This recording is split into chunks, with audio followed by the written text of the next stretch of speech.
Word document. And I have a number of very simple examples there. First page is a couple of ways to do a single sample t-test. And then looking at two samples, right? Two different independent groups, males and females, and comparing the means of those two groups. And the third one is, well, let's see, I do that twice. I do that once here, and I do that once again. Okay, and the difference between these two is we're going to talk about it in a second, as soon as we get through that single sample t-test. And then finally, there's another version of this where we talk about testing proportions. And I think I also have paired samples here as well. Maybe we'll skip the proportions for tonight, but we'll certainly try and get to the paired samples t-test. Okay, so I'm going to start with single sample t-test, and you notice that I kind of set it up there twice. And one of them is where the standard deviation of the population is known. I'm going to skip that for now because that's not really going to come up very much. Most of the time, we're going to be working with a situation where we take a sample, and in a single sample t-test, we might be lucky enough that we have a known value for the mean of a population that we're comparing it to, a group or a population we're going to compare it to. And we're only going to have a single sample, but we're not going to know, as in most cases, we're not going to know the true mean of the population we're sampling from, or the standard deviation of population we're sampling from, or why would we bother to sample in that case, right? Since if we knew that information already. So this is going to be a more common situation. So in this case, relatively small sample size, right? Sample size is only 9. Okay, so we want to compare how far our sample mean is from the population mean for the population that we actually know the mean for. Population we know the mean for is 8, right? So let's call that population B. The sample we took from population A is going to give us a different number. And we actually have those values here. I'm going to open up the Excel file. Here's the Excel file, represents those values. I hope they're the same, right? Let's see, to make sure. Yep, they do. They look the same. And sample size is 9, which is good also. Okay, so what's the mean here? What's X bar equal to? X bar is equal to the average of these numbers. Okay, and that's going to be, it's going to be 9.88. Okay, so what's the standard deviation for this sample?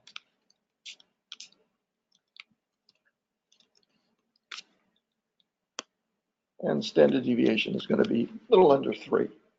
Okay, so we don't know mu for the population we're sampling this from, and we don't know the standard deviation, or sigma. I'll type it in rather than try and find a letter, right? We don't know either one of those. So we're going to use X bar to approximate mu for this population. We're going to use the standard deviation of our sample to approximate what the standard deviation of the population is. So if we take repeated samples of size 9 over and over and over again, we're going to have a new standard deviation for those repeated samples from that population, the means for those repeated samples from that same population. That's going to be the standard error. And the standard error is going to be equal to sigma. In this case, I don't know sigma, so I'm going to use the standard deviation of the samples, a substitute for it, divided by the square root of the sample size. I'm going to just type in 3 rather than put standard square root of 9 in. Okay, and that's going to be equal to a little under 1. Okay. So now we have a way to approximate how variable these samples, the means of these samples, would be from population A. So we're going to compare population A to population B. In the case of population A, we know what X bar is. We don't know what mu is. Population B, we know what mu is. So we're only dealing with a single sample here, right? So if I wanted to know how likely it would be that I would get this big a difference between the mean of the population I know and a sample of size 9 from the population I don't know, I'm going to calculate a t-value for that, which is really the number of standard errors apart that they are, or standard deviations of repeated samples apart they are. Is there a question there? Yeah. I'm sorry, standard error was the square root, where is it? I'm right over here, is the standard deviation of the sample, because I don't know sigma for the sample, for the sample population, over the square root of the sample size. Okay, if I did it a little bit more thoroughly, I'd say it's the square root of 2.93 divided by the square root of the sample size, which happens to be 9. Okay, get the same number. Okie doke. So now I'm going to calculate what t is equal to. T is going to be the number of standard errors difference. And what's that going to be equal to? I'm going to type it in first. Okay, equals x bar minus mu minus the mean, that this is x bar for the population A, minus the mean that we know from the other population, divided by the standard error. Okay, and I put this into parentheses just to make sure I calculate that first. So that's going to be the number of standard errors difference between these two. So I'm going to go ahead and calculate that down here. Equals x bar was 9 minus, and what was I forgot it already. Sigma mu is equal to 8 minus 8 divided by the standard error. Or in other words, 9.88 minus 8 divided by 0.978. So I'm going to get an answer of about 2. So it comes up to be 1.93. Okay, so now at this point, I have to say to myself, well, that's the number of standard errors apart these are, right? So what's how likely, if the null hypothesis were true, let me take a step back here. What's our null hypothesis? Really should have done that first, right? Our null hypothesis is that mu1, the mu for population A, is equal to mu for population B. The mean of population A, population mean, is equal to the mean of the entire population B. That's our null hypothesis. Our alternative hypothesis is mu for population A is not equal to the mu for population B. For today, I'm only going to work with two-sided hypotheses. We'll talk about that later on. When we get to next week, we'll talk about single-sided. Okay, so at this point now, I'm saying to myself, okay, I want to prove that. How likely is it now that I would get this outcome if the null hypothesis is, if null hypothesis is not true? In other words, that I can reject my null hypothesis. Well, I need to know how far apart these two values have to be for me to have less than a 5% chance that I would get this big a difference if the null hypothesis were true. And where do I find that probability? Where do I find that t critical value that I need to know that tells me there's less than 5% chance I would get this extreme an outcome? Yeah, table, right?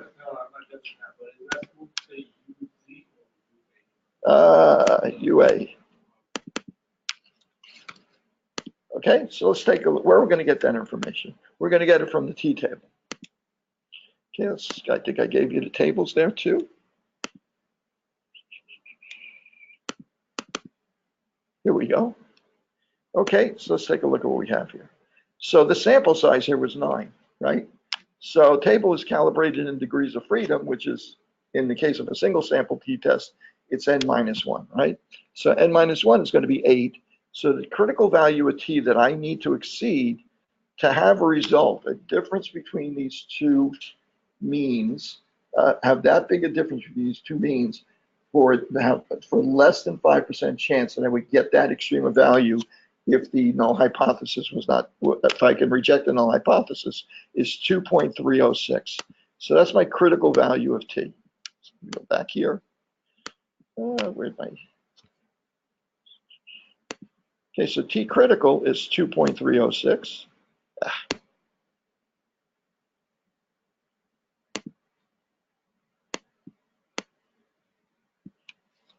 T critical is 2.306. Whoops. So are these two means, the x bar and mu, are they far enough apart for me to say there's less than 5% chance I'd get this extreme a difference between these two? They're not that far apart, are they? right? So what is my results? What are my results with respect to the null hypothesis? Can I reject a null hypothesis? No, I haven't exceeded my critical value of t. So the idea here is that the t that I calculate, that's going to be a bigger number if the two means are further apart, right? So if the two means are further apart, it makes sense that it's less likely that the true population means would be equal to one another. So if you see t critical is bigger than the t value you calculate, you can't reject the null hypothesis. You fail to reject the null hypothesis. If it's bigger than t critical for your particular sample size, then you can reject the null hypothesis. Okay, we in agreement on that? Okay, good. All right, so now the other part of this was a situation you probably won't come across ever in real life, and that's where you know what sigma is for the population, right? You know that sigma, the standard deviation of the population, is equal to 9, precisely equal to 9, because somehow or you measured it, or you have some information that would suggest that that's true, and so on and so forth. In that case, you can use the z table instead. The only difference there is that since you're using the z table, the number of standard errors apart that you need to reject the null hypothesis is going to be something that you've been working with all along in confidence intervals, right? It's going to be 1.96, right? So you don't have to bother to look up the t critical for a situation where you know what sigma is, because you use 1.96. My best advice for you is like, except for now, let's forget about that. We're just going to use the t value from now on when we can. Okay, so now as the sample size gets bigger, as the sample size gets bigger, the t table becomes less demanding. T critical goes down. For a sample size of 20, it's 2.06, 2.08. For a sample size of 100, it's 1.90, and so on. So the sample size gives you permission, in a sense, to reject the null hypothesis when the two means are closer together, because you have more knowledge of the variability of the sample within this sample, and later on within the samples we're looking at as well. So now let's take a look at doing this in SPSS as well. One of the disadvantages of doing it this way is, what's the actual p-value? What's the probability that you would get a value this extreme if the null hypothesis were true? Can you tell what the p-value is here? You can't. All you can tell is that the p-value is greater than 0.05 because you weren't able to reject the null hypothesis. Well, how about if the t-value you calculated was 2.5?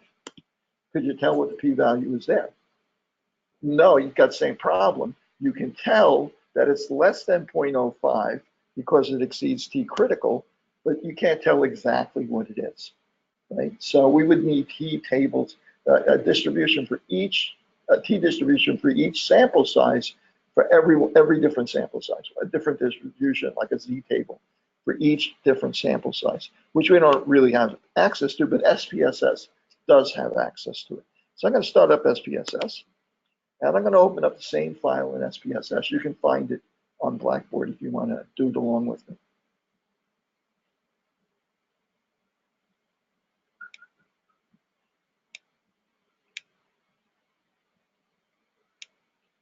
How are we doing online?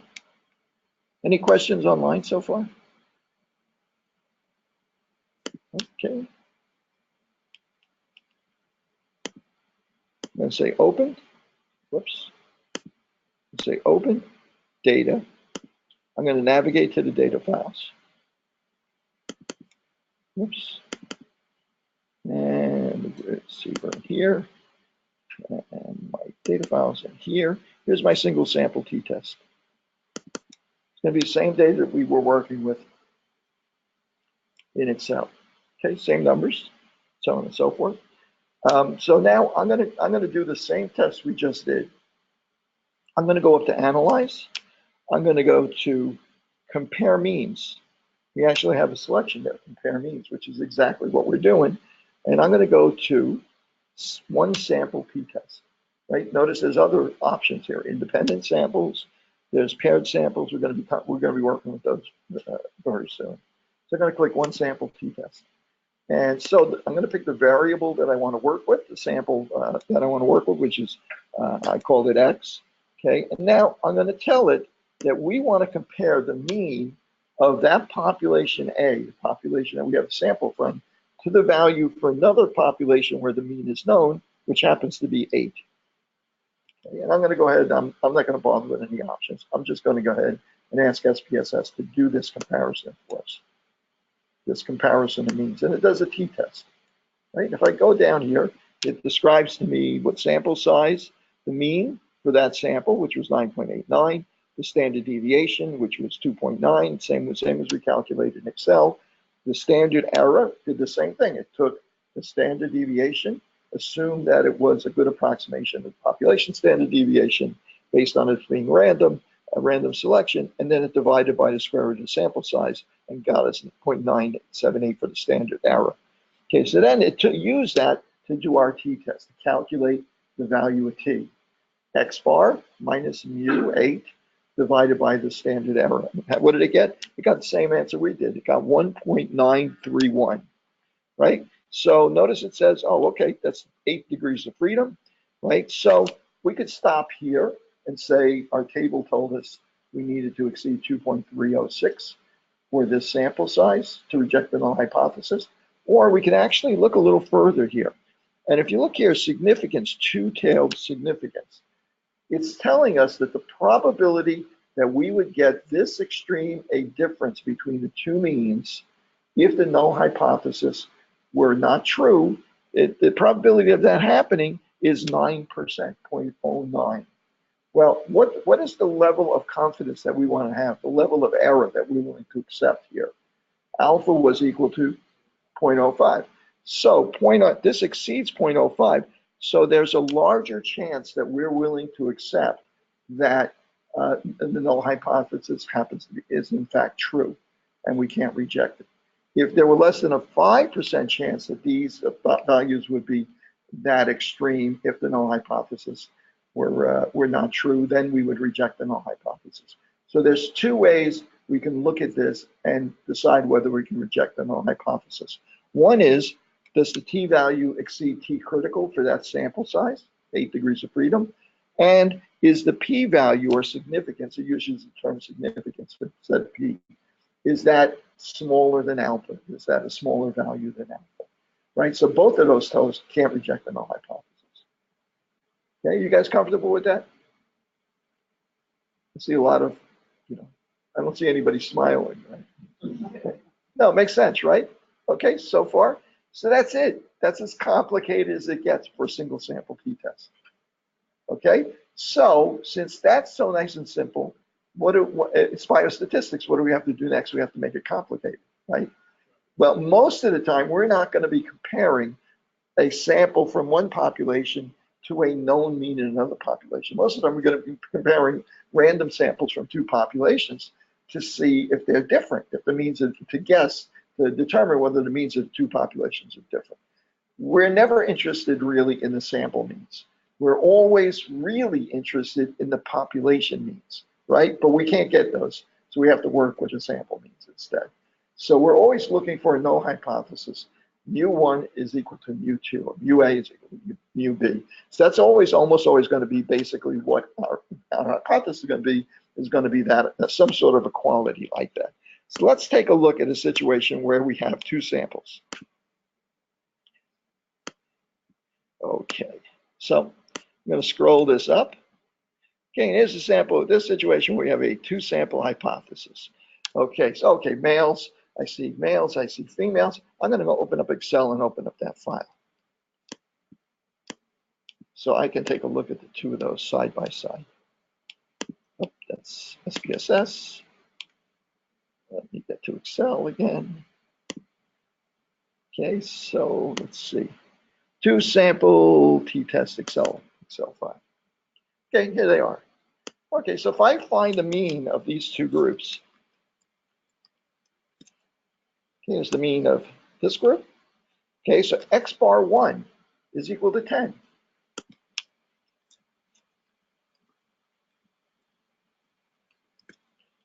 Okay. And the mean for the second sample is equal to 7.55. Okay. Well, let's see. This sample came from population A, which is males. This sample this man came from population B, which is females. Now I want to compare the two of these. So I don't have a mu here, so I'm going to calculate how far apart these two means are in terms of standard errors. So how am I going to calculate that? I'm gonna let's see. Let me just put something in there. So let me type this.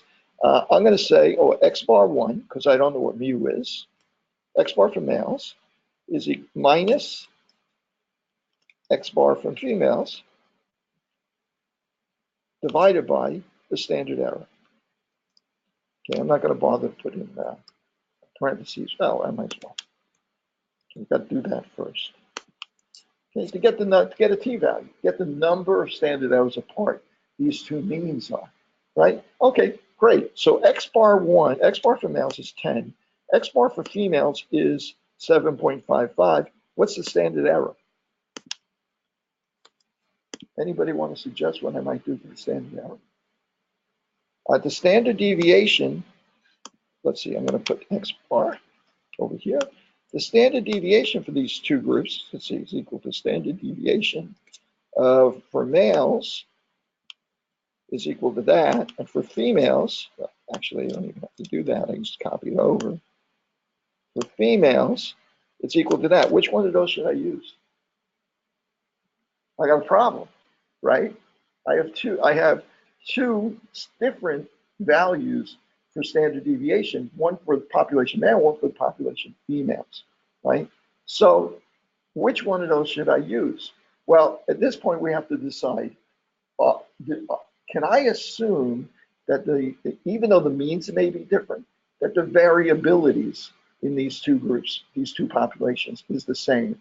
That would make things a lot simpler for me, because then what I can do is that you can just pool all of these values and calculate a single standard deviation, right, or standard error.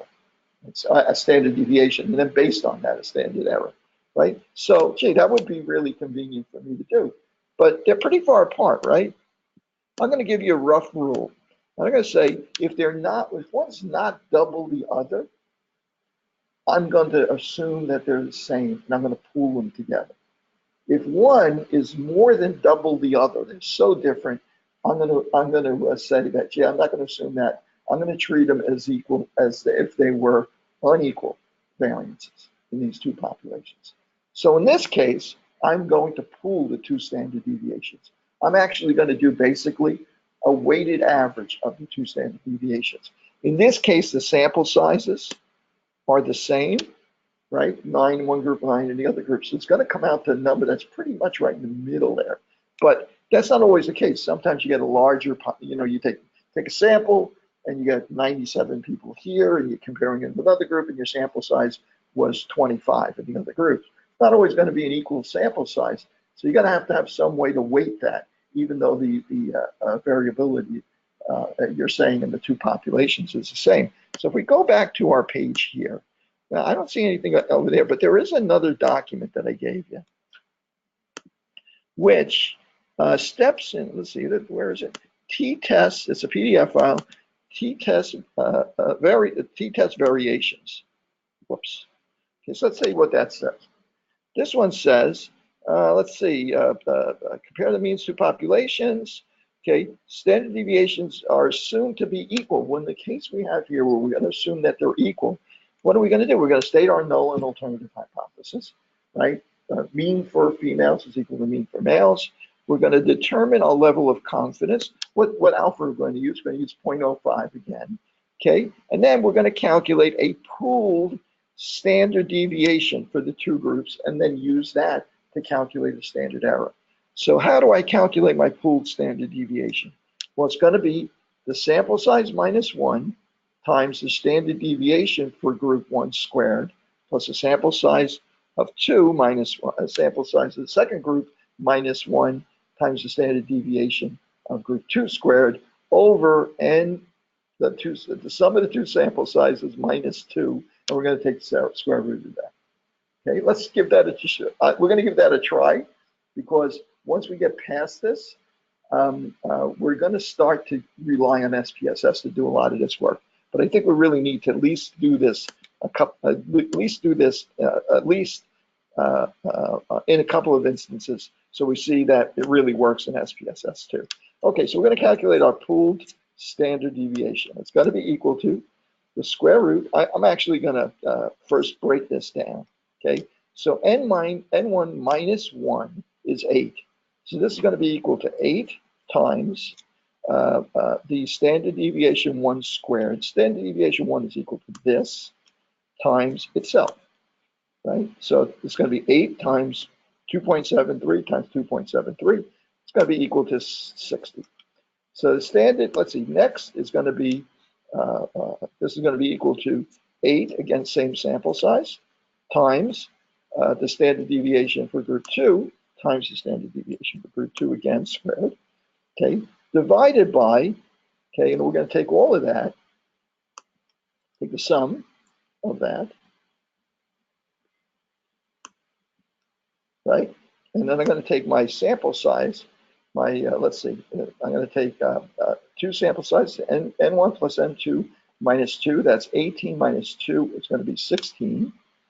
Okay, and I'm going to find my square root. Okay, it's going to be square root of 90.22 divided by 16. And my pooled standard deviation comes out to be 2.37. Okay, well, that's not such a surprise because look, same sample size, 1.94, 2.78, it's pretty much in the middle.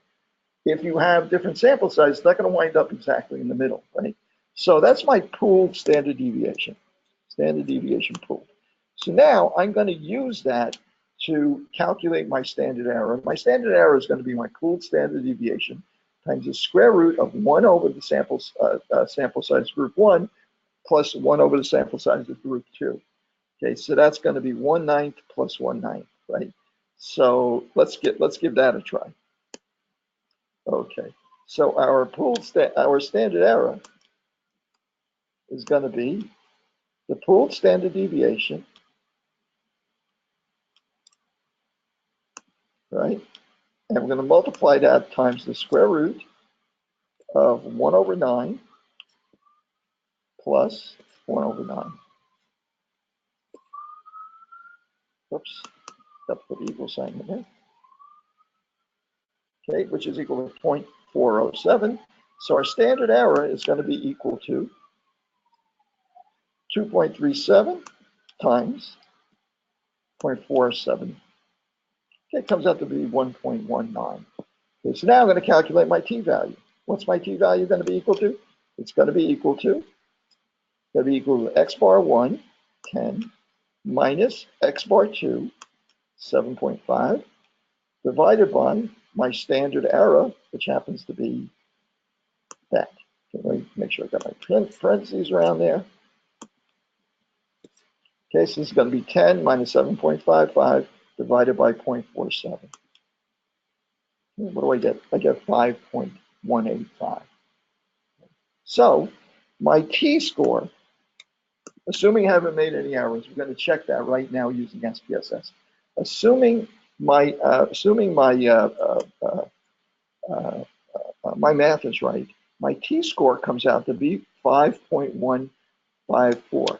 Now, right off the bat, that looks like it can reject my null hypothesis, right? Because it's going to be bigger than any likely critical value of t that we're going to compare it to. But what would the critical value of t be here? Well, when it's a single sample t-test, we just use the degrees of freedom, 9 minus 1. But what about when we have 2 samples? Well, the degrees of freedom when we're working with 2 samples, 2 independent samples, is going to be unequal variances, is going to be equal to n1 plus n2 minus 2. So it's going to be, in this case, 18 minus 2 is going to be 16 degrees of freedom. Okay, let's go back to our table. 16 degrees of freedom is going to be 2.12. So if we want to reject our null hypothesis with alpha is equal to 0.05, 5% chance of getting that an extreme value if the 2 means are the same. right? Well, if we want to reject that, we have to have a t-value that's greater than that 2.12. And in this case, we certainly calculated one that's greater, right? 2.1, whatever it was, 3220. What was it again? 20. Okay, good. So we've exceeded the critical value of t, which means our significance, our p-value, is going to be less than 0.05, right? Let's use SPSS to test that now. Open, data, and this time I'm going to open up my two-sample t-test. And I think it's the same values. Uh-oh, wait a second. So what, that's not the right file. Open, data, two-sample unequal variances. No, I don't have the right file there. Okay, tell you what, I'm going to copy it in. Okay.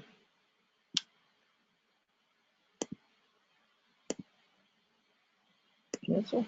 I'm just going to open up a new data set, and I'm going to paste in these values. There we go. It automatically gave the variables names. So I'm going to go in here and I'm going to say analyze, compare means, except this time they're independent samples. Two different samples, random samples, each of them from a different group. Independent samples t-test. So let's see. Okay, up. Independent samples t-test.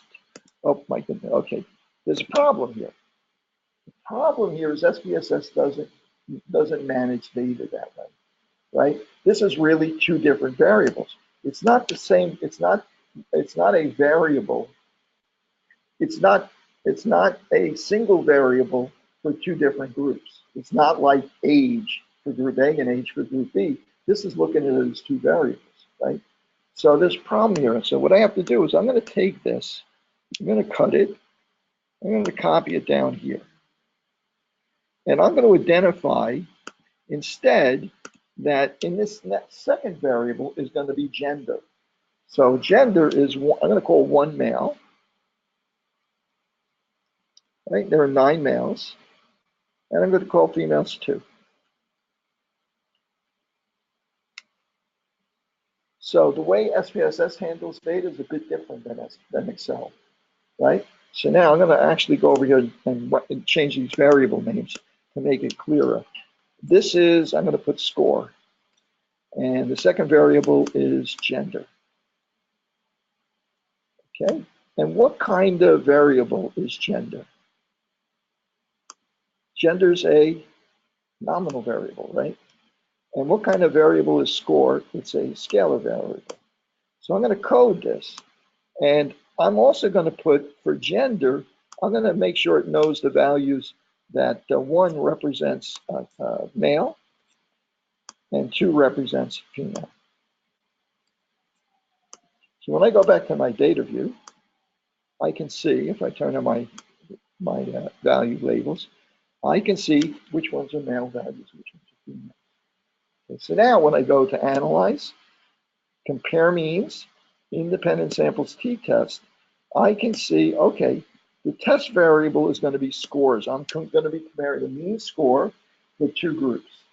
And those 2 groups are divided up into gender. And the gender groups are going to be 1 for female, 1 for males, and 2 for females.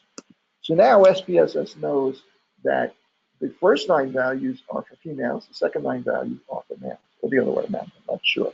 Okay, so I'm going to say, okay, let's go ahead and calculate our t-score. Okay, so let's see what happens here. Well, there were 9 males. There's a mean for males, 9 females. Notice this, all this data is the same thing that we came up with before. It calculated 2 separate standard errors, right? Well, the reason for that is that SPSS is going to do this t-test twice. And the reason why it's going to do this t-test twice is because it's going to say to itself that I'm not going to make the assumption right off the bat, SPSS talking to itself, right?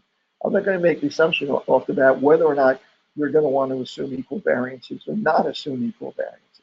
So it does the t-test twice. It does it once, assuming that the variances are equal. That's the top row. And then it does it again, assuming that the variances are not equal. And our math was wrong, by the way. Let's go back there and correct this. Okay, let's see where this went awry. Let's see. Full standard deviation is, let's see, 8 times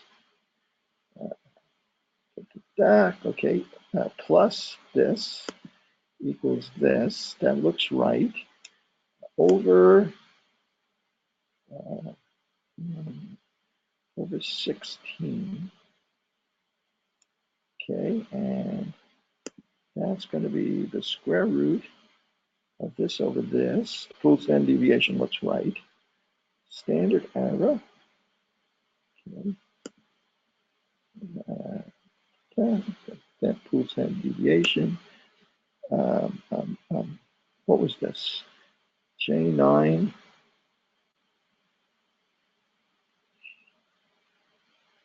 J9. Okay, hang on a second. Where did I get this from? That's the square root of 1/9 plus 1/9. Did I get that right? You guys are not helping. Square root of 1/9 plus 1/9. That's about 0.1 plus 0.1. 0.2. Go to 0.2. 0.5. That's about a half. Times this pool standard deviation. About half times the standard for that. Okay. How did we get 5? How did that happen? Yeah. Where did that come from? Yeah, it should be 10 minus 7.55. That should be 2.44. And t should come out to be, what is t equal to? 2.44. That's the difference. X bar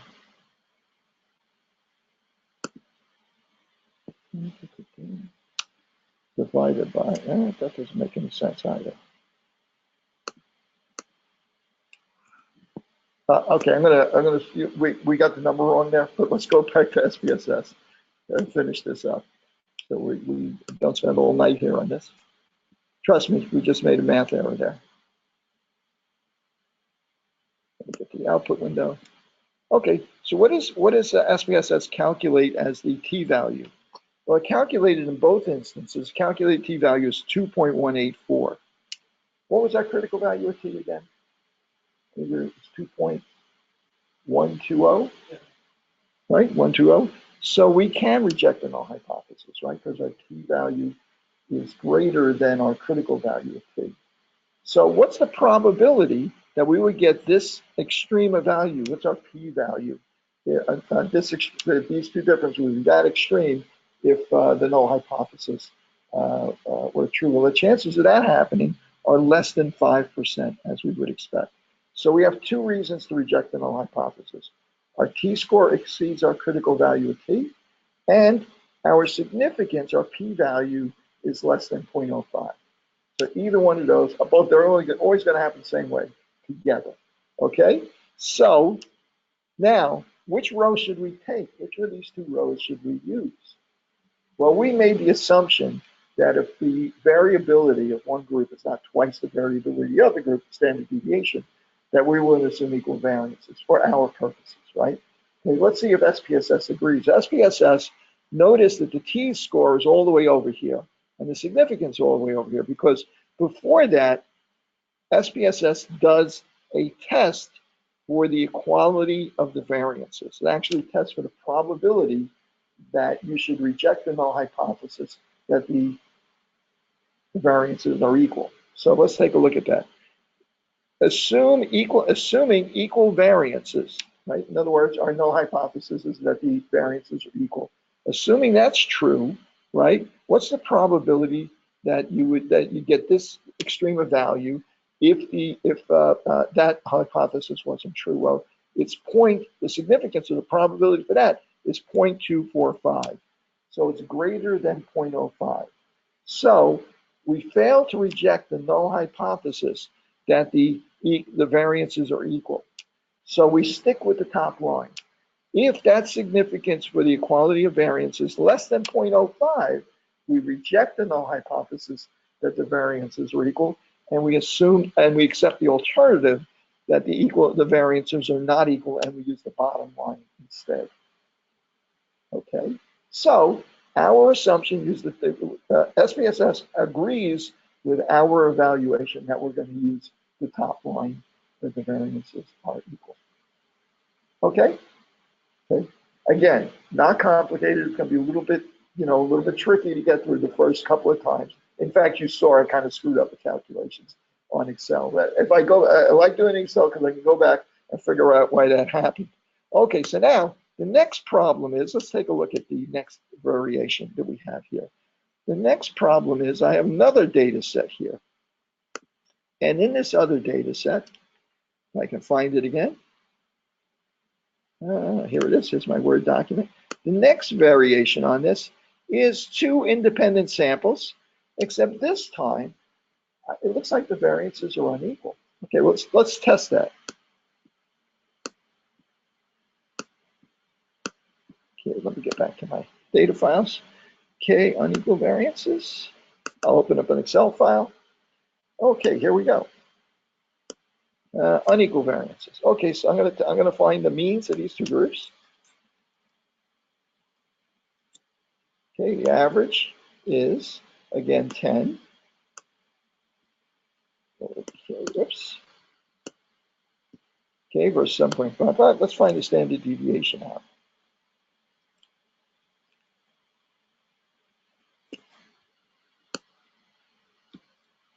Okay, that's 2.58. And this is 0.95. Oh, the variability is really quite different here, right? One is more than twice the standard deviation of the other sample, right? So in this case, we say to ourselves, well, I don't want to assume equal variances now. I'm going to assume unequal variances. So I'm not going to pool them. I'm going to handle them differently. And if you go back to that document I gave you, for now compare the means of two populations, not assuming equal variances. What do we do there? Okay, well, state our null hypothesis, null alternative hypothesis. We determine our level of confidence, 0.05, alpha to 0.05. And then we do our t-test. When we do our t-test, as before, we compare the two means, x bar 1 minus bar 2, divided by the standard error. Well, when we're not pooling the standard deviations, for the standard error, the part we're going to divide the difference by is going to be equal to the square root of the standard deviation squared for group 1 over the sample size of group 1 plus the standard deviation for group 2 over the sample size for group 2. Okay, that's not going to be that hard to do. Okay, I hope. Okay, give it a try right now. Okay, so I'm gonna let's see. Yeah.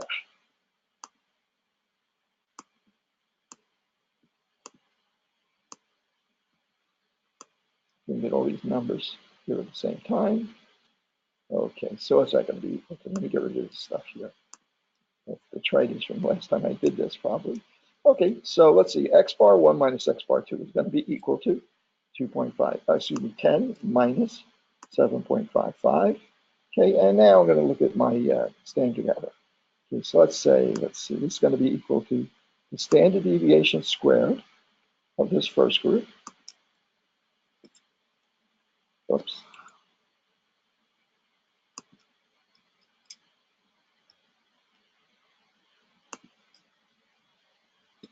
Squared, right, divided by the sample size, which is 9. And for the second part of that, it's going to be equal to the standard deviation of this other group, squared, divided by sample size for that group, 9. Okay, so the bottom of that equation is going to be equal to the square root of the sum of these two values.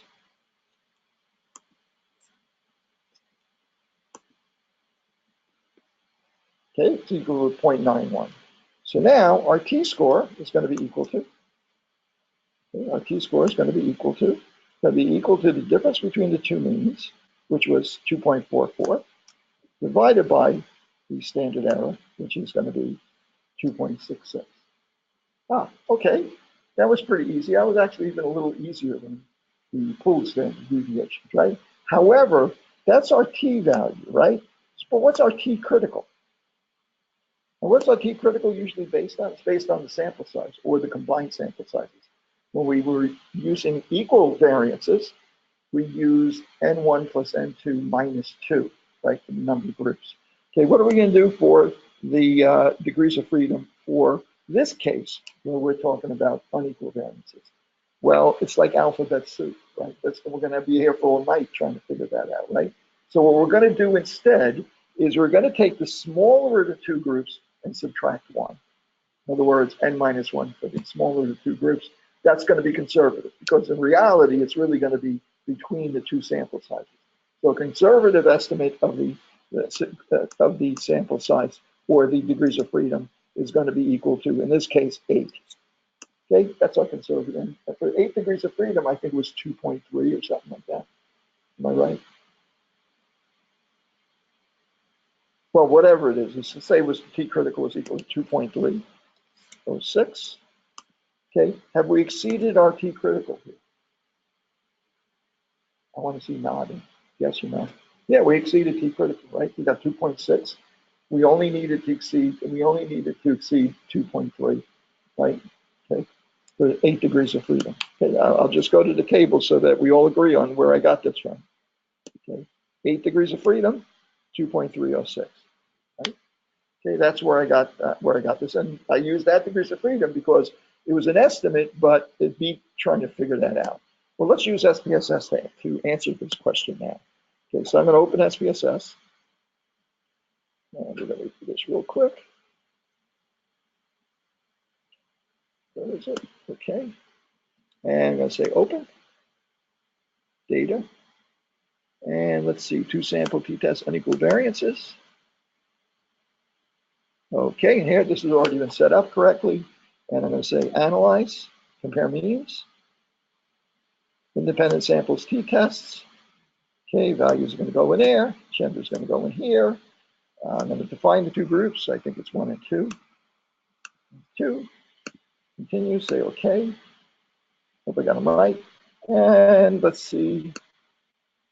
Okay, and let's see what I got here. 2.5 looks like roughly same values we got, except that in this case, for equal variances, for this test, Levine's test for equal variances, what did I get for a p-value for that? Significant, 0.01.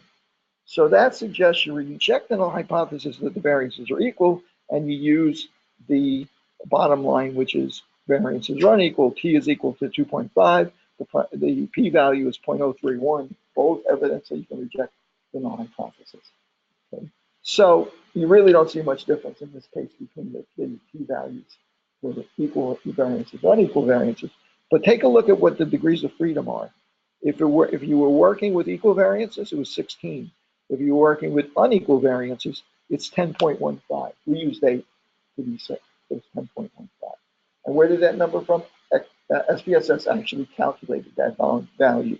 I want to do one more example. I'm just going to go straight to SPSS to do it because we're running out of time. I'm going to say open. I'm going to say open data. And I'm going to open up a set of paired data set. That's our third set of data. Okay, in this case, we're comparing a patient's reactions to drugs. And each one of these lines, each 1, 2, 3, they all represents patients. So when this patient took the placebo for 2 weeks, this is maybe his pain level that he was reporting, right? When he took the drug, then we took him off that, we put him on the drug for 2 weeks. And he doesn't know which one it was. And at that time, this particular patient reported the same pain level. Okay, this next patient, well, when he was on the placebo, he reported 7. When he was on the drug, he reported 5. It's the same patient measured twice in 2 different situations. So this is actually paired data.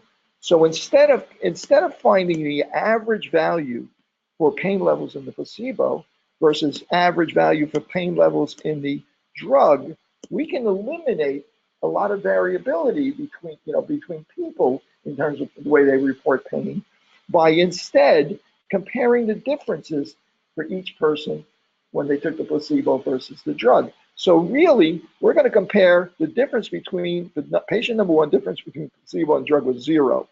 For patient number 2, the difference was -2. For patient number 3, the difference was -4. For patient number 4, it was +3. So we're going to compare the values of the differences. If there's no difference between the placebo and the drug, what would we expect the mean value of the differences to be? 0, right? You would expect the mean value. So this is really a single sample t-test where we're comparing the average differences to the value 0. Okay, so let's give that a try. Analyze, compare means, paired samples t-test, and I'm going to move, well, notice now I got to move 2 variables in there. I got to move the value for the placebo and the value for the drug. Okay, it knows that it's going to be a paired sample t-test because I told that going in. Okay, and I'm going to say, okay, let's see what the result comes up to be. Okay, here we go. Here's our result of our t-test, right? There's 9, sample size is 9, okay, and if I look at this, the mean value, placebo minus drug, the mean value of the difference is 1.556. In this case, I'm doing a single sample t-test, and I'm comparing 1.556, that difference, to the value 0, right? So let's see what my t-value is. My t-value is 1.7, and it's a very small sample. The sample size is 9, degrees of freedom is 8. So what is going to be my t-critical is going to be 2.306. Do I exceed 2.306? No. So I failed to reject my null hypothesis, right? And let's see, my p-value is 0.12. Is that less than 0.05? No, that's also not less than 0.05. I failed to reject my null hypothesis. What was my null hypothesis? My null hypothesis was that the mean difference is equal to 0, or the mean difference, an alternative, the mean difference is not equal to 0. Okay, so you could have just taken that Excel file, found the differences. Oops. But I'm still in Excel, SPSS. You could have taken the Excel file. I didn't open the Excel file. You could have just taken the Excel file. I did open it. I had it, didn't I? Oh, I just went into right there. That's good. I could have taken the Excel file, just found the differences. Go across, added up all the differences, divided, and so on and so forth, divided by 9, and just compared that value to 0 using the standard deviation of the differences to get my standard error. Okay, that's it. That's as hard as it gets, especially if you're using SPSS. If you're not using SPSS, then you're going to do a little bit of work with calculations and stuff like that. You guys have a question? Right. It's not, you understand what we did here, right? You guys okay with this? Okay, most of it is good. For the first time, yeah, I think it'll be on the test. It's only like probably the thing you're going to do with statistics the most ever is compare 2 numerical variables like this, the 2 groups. Yes, absolutely. And the idea here is that when you look at this information, you say to yourself, am I dealing with a single sample t-test? Am I dealing with 2 independent samples? Am I dealing with paired samples? And that determines how you do the analysis. So you have a document here which gives you the formulas for paired samples, for independent samples, with equal variances and for unequal variances. And you can use those formulas and apply them using Excel or calculator or something like that. But SPSS will do all this for you. All you have to do is go analyze, compare means, and then choose the correct test. Okay, now you notice that the data had to be formatted specifically for SPSS, not exactly the same as the way you would format it for Excel, right? Excel, you just put the males and the females right next to each other in 2 columns. In SPSS, you had to have 1 value for the scores and 1 variable for the gender. So aside from that, it's really, SPSS turns this into child's play. but you have to know how to interpret it. Okay? I think we're done. Right? You guys don't want to leave? Yes. I don't understand why you guys are so, I guess because you're so asleep at this stage, it's hard to get going again. Why? You had a question? Yeah, Thursday. Yes, 4:30. Okay. I do it over here at 5:34. You know, so if you want to show up, you're welcome to show up. If not, just go online to the same, go to meeting address. I'm sorry? I'm saying I have class, but it's going to be recorded, right? Yeah, yeah. Okay, so I'll go over this again. I'll go through each test. In fact, you'll have this, so you can go back and do it again. Yeah. And figure out where my math error was on that. Very well. Where I made my math error on calculating the t-value. Look, you don't get any other questions? No? Okay. Where'd Levi go? Is he still here? Oh, there he is. Okay. Yes. I'm sorry. Yeah. Sure. Do which one? The last one where you were saying you got to subtract. Oh, yeah, yeah. Let's open that. Let me open that up.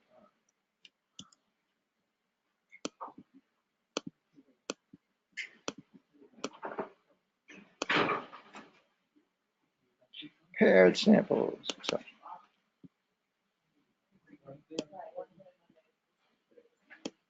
Hey, Hondo, you ready? Okay. Okay, here's the difference. So I'm going to find the difference between each one of these people. Right? So the difference for this guy is equal to this minus this. Right. Okay, so 0. I'm going to calculate all the way down, calculate it for each one. Okay, so the average difference was 1.55. Okay, that's X bar, right? So this is a paired, right? This is the paired, right? Gotcha. So instead of finding the average for the placebo versus I'm finding the difference for each person. And then yeah. Okay. Now the standard deviation of all these differences is going to be equal to. Yeah.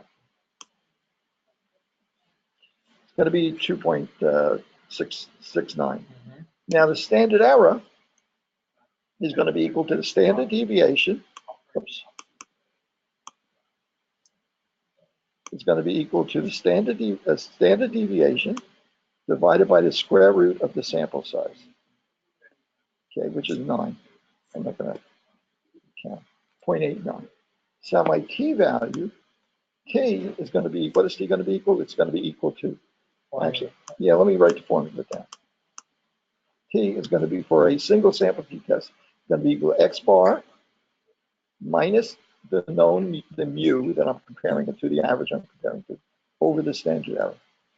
So what is that in this case? It's going to be equal to 1.55 minus 0. I'm comparing it to the mean of 0 if there's no difference. Okay, minus 0 divided by the standard error. Okay, so is that a 0 or no? That's a 0. Okay, and that comes out to be 1.72. That's the same result we just got in SPSS. So is that, what is T critical? Well, T critical, the sample size is not 18.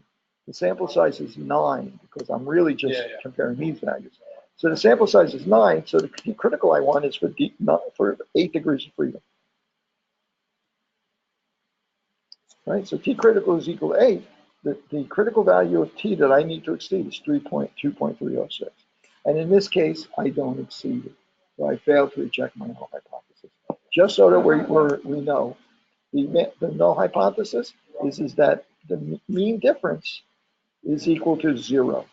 And my alternative hypothesis is that the mean difference is not equal to 0. Okay. Hey, good night. Levi, did she speak to you about the exam? Yeah. Oh, okay. Okay, I think I got another student also that I think might be a candidate. Yeah. Okay. Oh my goodness. Okay. Oh, I didn't even check that. On the test, we'll be calculating by hand or using SPSS or R. That's a good question. my guess is you'll have your choice to do it any way you want. And, you know, if you got enough time, you might want to do it both ways, right? Because then one checks the other. In other words, I wouldn't have realized that it was wrong until I used SPSS. When you do it, can you just You guys, can you hear me? Oh, whoa, whoa, I think I lost the audio here. Looks like it's on. Hi, Laura, can you hear me now? Okay, yeah. What I said was on the exam, you could use, my guess is that for the most part, you'll be able to use either any method you want. Use Excel or SPSS or R. So it'll be up to you to solve the problem any way you want. Conceptually, you might get a question on asking you about when you might assume equal variances versus not assume equal variances and stuff like that. But I think you'll probably be able to use any method you want. In fact, if you have the time, you could do it, you know, if you have the time and you go back and check your work, you could do it both ways, use Excel and use SPSS. And I wouldn't have known that when I did my first calculation that I was wrong when I used Excel. I made a math error when I used Excel, unless I had duplicated in SPSS. So, I mean, so it's so easy and fast to do it with SPSS that should leave you with a lot of time to go back and like try it another way as well. Okay, take care, guys. Good night.